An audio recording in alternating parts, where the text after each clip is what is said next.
week, we talked about how the insured can benefit from the days of grace. Last week, we discussed what days of grace are. We understood what days of grace are. Lots of people don't even know that days of grace exist in insurance policy. So because of our study or because of the class last week, we were able to talk about the importance of the days of grace in insurance policies. It allows you, it gives you some grace, a level of grace in a few times, that even though it is not encouraged, but at least it is there, that even when your insurance lapse, you still, if you have a loss and it is within that days of grace, your loss will still be attended to by your underwriter. So that's the purpose of the days of grace. And it varies from one policy to another, depending on the number of days, depending on the policy terms and conditions, or what it is stated in your policy. If your policy states 15 days of grace, it means if your loss still occurs, even though you have not renewed your insurance policy and you have lost within the days of grace, your loss will still be attended to. But we said that once the days of grace is over, the policy lasts, and then your loss will not be attended to. So that's what we learned last week. So today we'll be moving on to another topic, which is how does risk appetite influence insurance decision? You want to, like, what do I mean by risk appetite? So we want to see, it's not everybody that does insurance. So we want to know why it is not everybody that does insurance. This evening, we'll be talking about risk appetite and how it influences insurance decision. So each time you talk, what do we mean by risk? Each time we talk about risk, we are talking about uncertainty. If you want to embark on a journey, there's an element of risk in that. You are not certain, it's not sure whether you will get to your destination. It's under probability. You may get where you are going, you may not get where you are going. So that's the level of risk. If you want to go into business, you may make profit in that business, you may not make profit in that business. So it's a level of risk. So whatever you want to do, even if you go to bed at night, it's still a risk, because you may wake up, you may not wake up. So once there is that level of uncertainty, then you are talking about risk. Then how do you now respond to risk? So that when you now know that risk, there is risk in everything, almost every decision we take, whatever we do, there is a level of risk in it. So when we are aware of the fact that, when we are conscious of the fact that there is a level of risk in whatever we do, then we look at how do we respond to that risk? What is our level of response to that risk? So that takes us to what we mean by risk appetite. Risk appetite is the degree of response of an individual or an organization to the risk. Your level, your degree of response, how do you respond to the risk you are exposed to? That's what determines your risk appetite. Just like if somebody is, like, let's bring it home. Somebody might say, oh, you don't feel like eating because you do not have appetite. That same appetite, I say, how do you respond to, okay, you want to eat? So somebody will say, oh, I've lost my appetite. That is, you just don't feel like eating.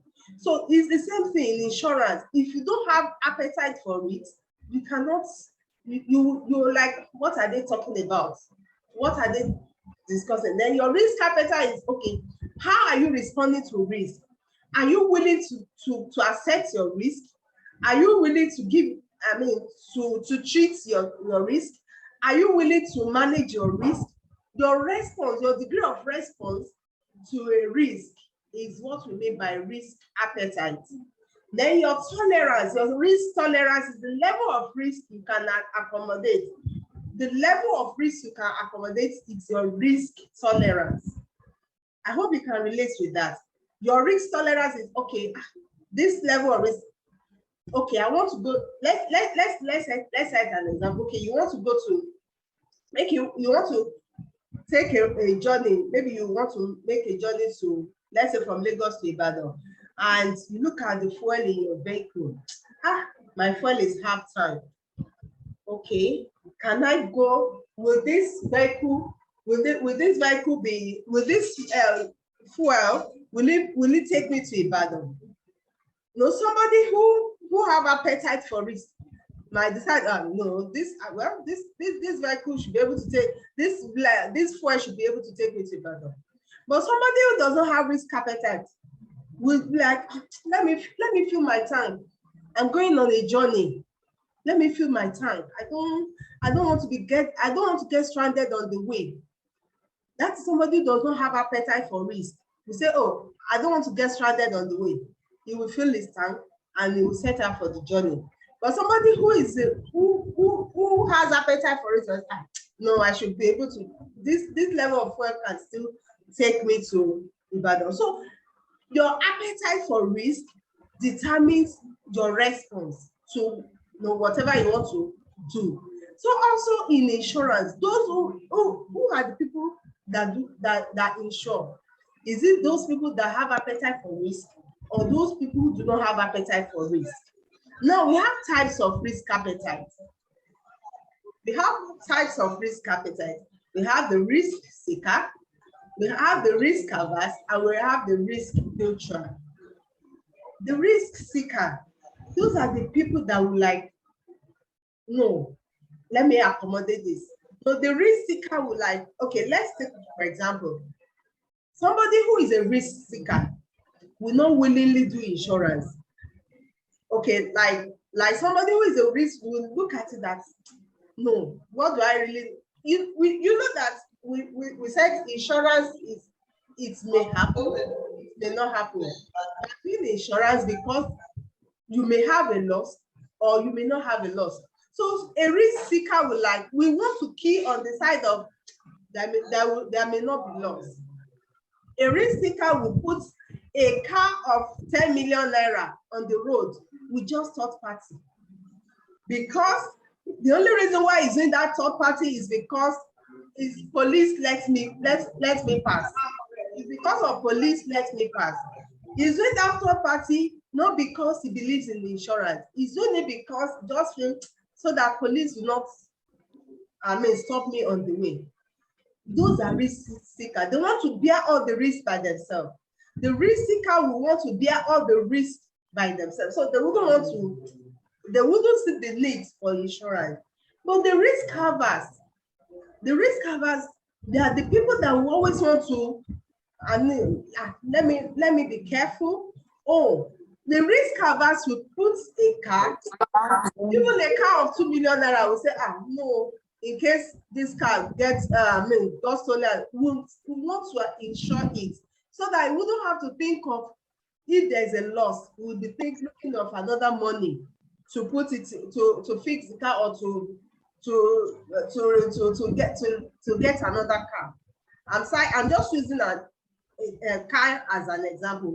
It depends on, we have these different types of insurance that we can go into. So a risk averse, we always want to manage his risk very well. We always want to treat his risk very well. We don't want to accept the risk. A risk averse will not tolerate the risk, but a risk seeker will tolerate the risk. So the risk neutral, those ones, they are not bothered. They don't care people are the risk neutral. Whatever happens, they believe it's, cum sera, what will be, will be. The risk neutral are the people that are like, what will be, will be. What will happen, will happen. They are not bothered if you ask them. They are not even thinking of doing any insurance. They are not even ready to transfer any risk to anybody. They are not even mindful of the existence of risk around them. I hope we can all relate with that. Now let's look at the characteristic of a risk seeker. I want to analyze a risk seeker. A risk seeker have high degree of risk tolerance. How do I mean by that? No, a risk seeker we tolerate risk. A risk seeker, we always want to say, no, I can still manage this thing. No, I don't need to put this thing. I don't need to do insurance. I can man. Well, they may be doing it knowingly or unknowingly, but they will like, they don't need the insurance premium. Like, okay, a risk seeker can even buy a car of 20 million and will not think of putting an insurance cover on it, because he will feel, no, now, what of if the car is not stolen? What of if the car does not have accident? So insurance would have taken my premium. Those are the risk seeker. They would prefer to say, okay, no, I'm not doing the insurance. They've forgotten that if they probably know that yes, it can happen, but they will close their eyes to, oh, it will not happen. Those are the risk seeker. But the risk averse will open their eyes to, oh, what if it happens? So the risk averse, they will go for insurance. But the risk seeker, they wouldn't want to do insurance. Because they do not see the need for insurance premium. They're like, okay, if I insure my car for a whole year, if nothing happens, so does it mean my premium is a waste? That is how the risk seeker will think. They would have probably forgotten that, unlike the risk averse will look at it that even if I do not have accidents, or if I do not record any loss, at least I've enjoyed the peace of mind that the loss does not occur, because if it had occurred, insurance would have fixed my car for me. I hope we can relate with that. Now, the risk seeker will not do insurance unless it is mandatory. Just like a cited example. The risk seeker will not do insurance unless it is mandatory. How do I mean by that? Like those compulsory that the law of the land recognized, like the third party. You know that you cannot ride a car without at least putting a third party on it. So those are the kind of thing a risk seeker will do. Like I have someone before, there was a man that does not believe in insurance at all. So that time I was just persuading him, just try and do something. He said he does not believe in insurance. Risk seeker don't believe in insurance unless something that happens. Then they will begin to believe in insurance. Okay, let's move before I jump. Let's look at my next slide. I will give you that example of that man. What makes the risk seeker go for insurance? That's when I will tell you my story. What makes the risk seeker go for insurance? The risk seeker would eventually do insurance based on the following reasons. When you listen to the testimony of how others who have done insurance have been adequately compensated, if they can see live evidence that, oh, this person has done insurance and the insurance company has compensated him, that is when the risk seeker say, oh, okay, so I've been short-changing myself over this time. Then they may look at it, okay, let them begin to look in that direction. Then when the insurance is statutory, that is when it is mandatory, when it is compulsory, or when he has a personal testimony of how insurance compensates the insured. Now, let me now tell you that story that I wanted to say. Like that man is my client. The man eventually became my client, but the man was a risk seeker. He said he did not believe in insurance. It wouldn't have anything to do with insurance. So when his friend, when the friend now had, when the friend had the car was stolen, and the guy was now got to, because it was a very close friend of his. The man was compensated by the insurance. Was like, was it dreaming? Is it for real? The man now told him that he got compensated by the insurance company. So when this man now bought his truck, because the man is working at it, but he now has a side business. So when he now bought his truck, he now called me that he wants to do insurance, that he hopes that when he too has a loss, that he will be protected. But you have just told me the story of your friend that the insurer compensated you. He said yes, but he just want to give it a try.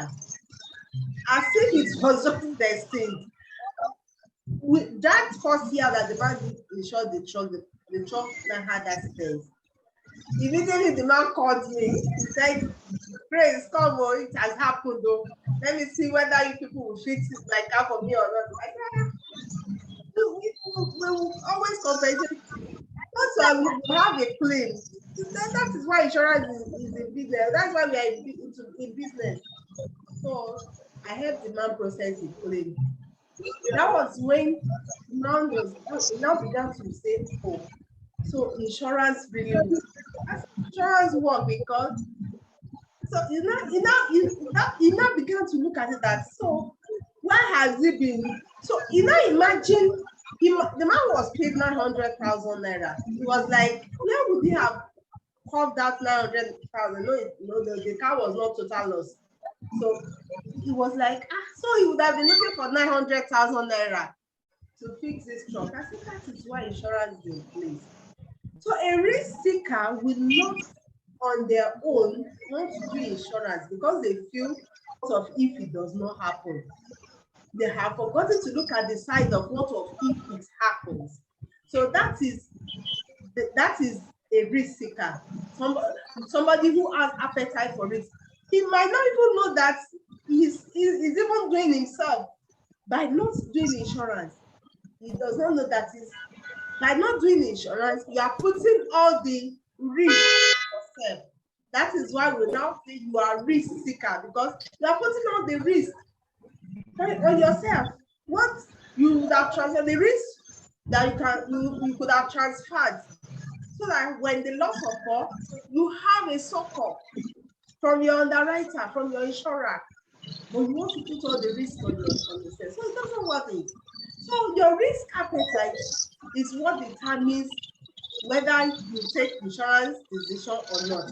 So to this evening, I hope I've been able to break it down to us the types of those people that will readily do insurance or that will not readily do insurance. The risk seeker will not readily do insurance except they see that testimony from a reliable person or from their close person, or except they have personal encounter. So they will not readily do insurance. But the risk averse will always want to do insurance. The risk averse are the people that are always ready to transfer their risk to the third party. So the risk neutral are those who are just indifferent.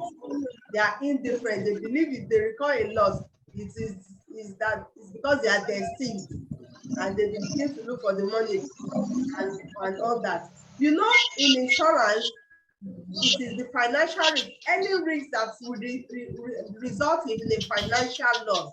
That is what insurance covers. So if you are the type that want to put all your risk on yourself, you are a risk taker. You are saying anytime you have a property, maybe that worth maybe 100 million naira. Let's say your building worth 100 million naira. You are saying anytime that building collapse or anytime the building is, caught fire, you are saying you are ready to look for another 100 million naira to rebuild the property. That is a risk seeker. But if you are a risk averse, you are like, I know what it has taken me to get the 100 million naira to build this, to have this property. It's better I transfer my risk to my insurer. So in case there's a loss, I'm able to be compensated. I hope we can all relate with that.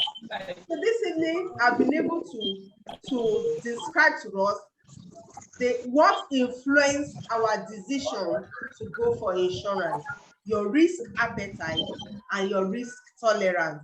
How you your level of acceptance of risk that I can accommodate it. I don't need to transfer it yet. But if you know that you cannot accommodate your risk, you transfer it to your underwriter and they bear the burden for you. So that is how risk appetite influence your decision for insurance. I hope we can all relate with that.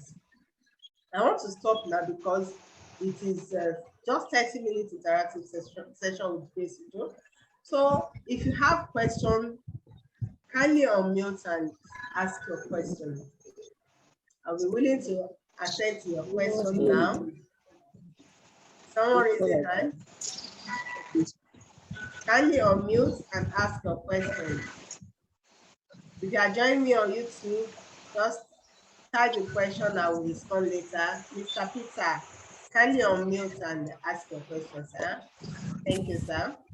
Okay, thank you very much, madam, for the well presented slides that are given to us on Thank you, sir.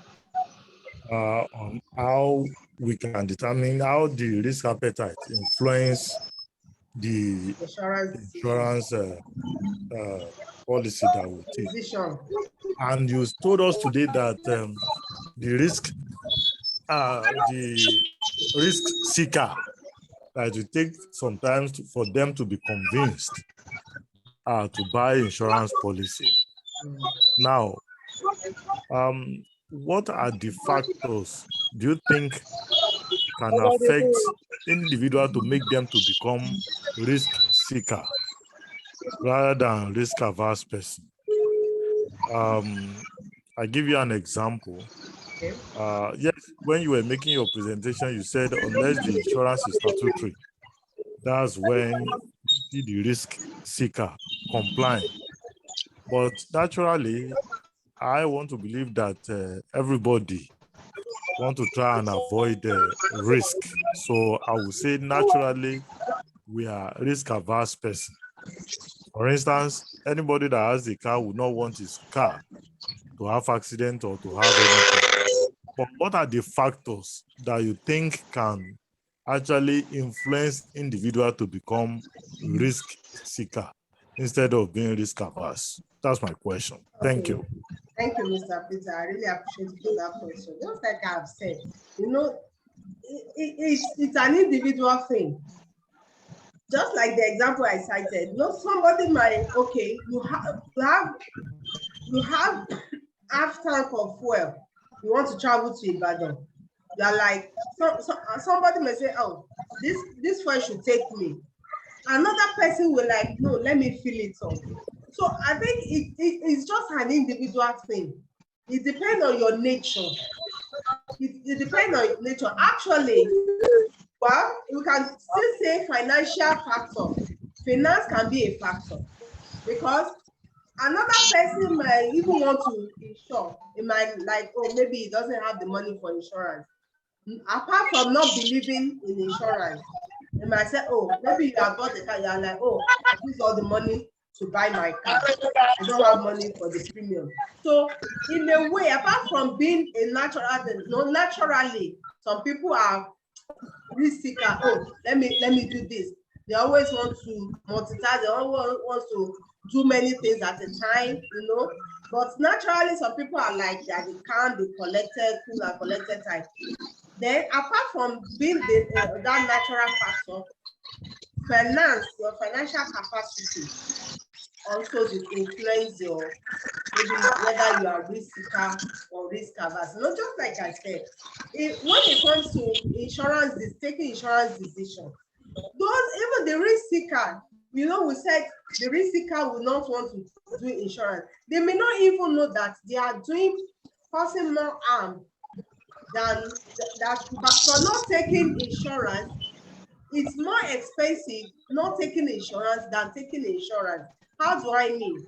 If the loss occur, that is when you now know that it is cheaper to take insurance than not taking the insurance. Just like the example I cited, that if you are you have a building of 100 million or you have a car of 20 million, you now use third party on it. If that car now got stolen, that is when you now know that it is it's more cheaper to insure it than not insure it. So financial factor, no, finance is another factor that can influence whether one is risk seeker or risk averse. Have I been able to answer your question, sir? So apart from the finance factor, what are the other, or is it only finance factor and natural factor that can make somebody to be a risk seeker rather than being risk averse? Well, okay, what about educational exposure of somebody? Can that not make somebody to be a risk seeker? Because we have seen a situation where some people because of the ignorance that they have, they don't even know how to avoid some risk. Yeah. So I'm just thinking that level of exposure, can level of education be a factor that will determine whether somebody will be risk averse or somebody will be a risk seeker? Yes, it's also a factor, because actually if you are not aware of it, you may not know that it even exists. Apart from, okay, it's something as if you have known about it and you are deciding, or you are not doing. You may not even know, you may not even be aware of it. So, but naturally, if you know, you have the information about insurance and you are still not doing it, then you are a risk seeker. You are taking the whole risk yourself. That's what I would say about that. Have I been able to answer your question, sir? Yes, ma'am. Thank you very much. Thank you very much, sir. I really appreciate it, sir. Do I have another person in the house who want to ask questions? So, if I have another person who wants to ask question, kindly ask your question. My contacts are on the screen. If henceforth you have chosen not to be a risk taker, you want to transfer your risk to insurance company, kindly reach out to us at Bimbo Consultancy Services. They are insurance intermediary company. We provide them, we will meet your insurance needs.